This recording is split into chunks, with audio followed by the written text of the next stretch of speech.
The galactic freighter Zenith's Edge hummed through the void between star systems, its cargo hold filled with medical supplies destined for the outer colonies. In the cramped crew quarters, Para clutched her stomach, her small frame trembling as hunger pangs shot through her body.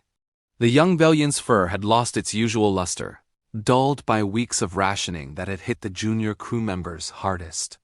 She was supposed to be in her bunk, resting before her next shift, but sleep refused to come. The ship's food dispensers had malfunctioned 3 days ago, and while the senior officer still had access to emergency rations, the Cubs, as the Velian youngsters were called, had been making do with nutrient paste that barely kept them functional. Pyrrha's sensitive nose caught a scent that made her freeze. Something sweet. Something impossible. She followed the aroma down the corridor until she found its source, the human quarters. The door was slightly ajar, and through the gap, Pyrrha could see Jan, the ship's human engineer, sitting cross-legged on the floor surrounded by scattered tools and circuit boards. The woman was young for her species, barely out of training herself, but she worked with a focus that Pyrrha admired. And in her hand was a cookie. Pyrrha had learned about human cookies during cultural orientation.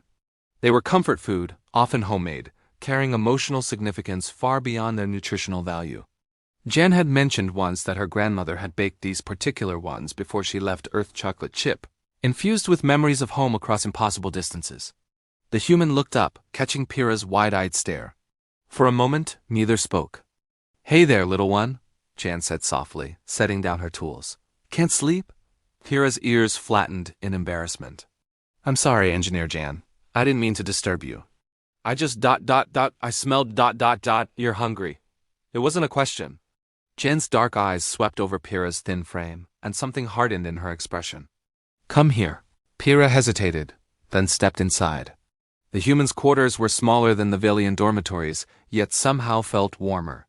Jan reached into a small container beside her workstation and pulled out the cookie, her last cookie.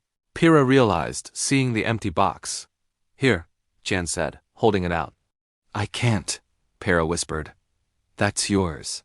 That's from your home. And you're hungry." Jan pressed the cookie into Pyrrha's small hands. "My grandmother always said food tastes better when it's shared, especially with someone who needs it." The cookie was still slightly warm, as if Jan had been saving it for a special moment. Pyrrha's hands trembled as she took a small bite. The sweetness exploded across her tongue, the chocolate chips melting into rich, complex flavors that her nutritional paste could never approximate. But more than that, she could taste care, love, home. Tears welled in Pyrrha's eyes. "Thank you," she managed between bites. Jan smiled, reaching out to gently pat Pyrrha's head between her ears. "Anytime, cub. Now get some rest. Tomorrow's shift won't run itself." Word traveled fast among the Velian cubs.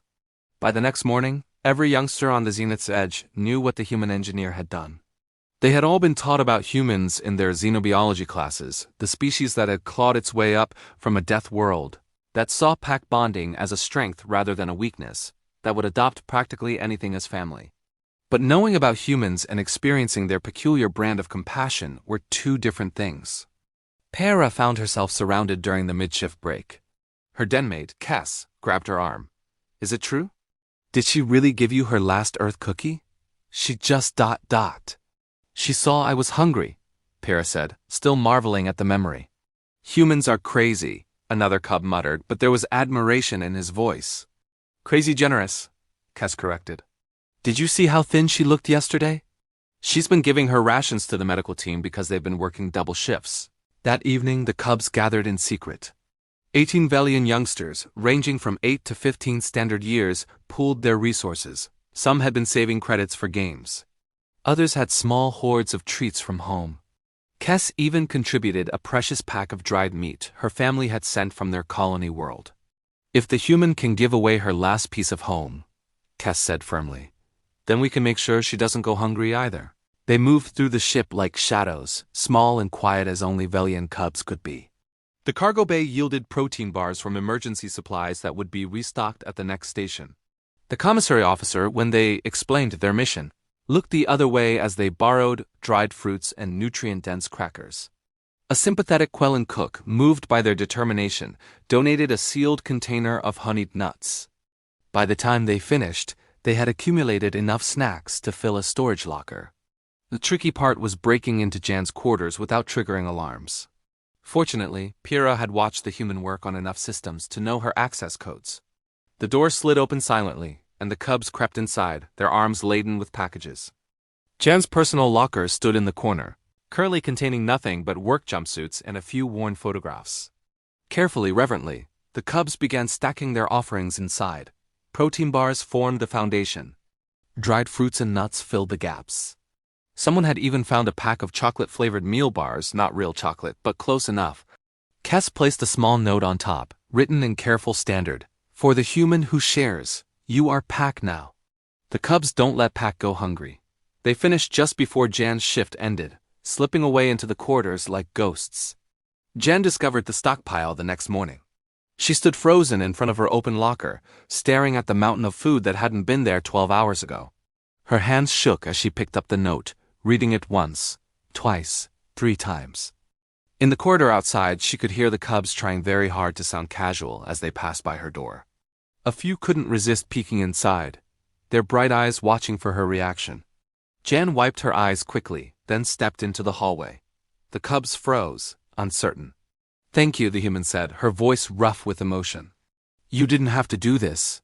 Pyrrha stepped forward, her chin raised. Yes, we did. You taught us what pack means. Pack? Jan repeated. Family, Kes translated. Humans understand family, yes? Jen laughed, a sound somewhere between a sob and a cheer.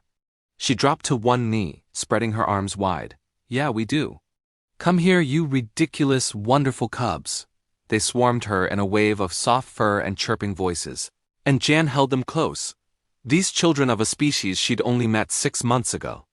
The ship continued its journey through the stars, carrying medicine to those who needed it. But in that moment, in a cramped corridor of an aging freighter, a different kind of healing was taking place. One cookie had sparked it. One act of kindness across the vast gulf between species. And the galaxy, for all its darkness and distance, felt a little bit warmer. Retry.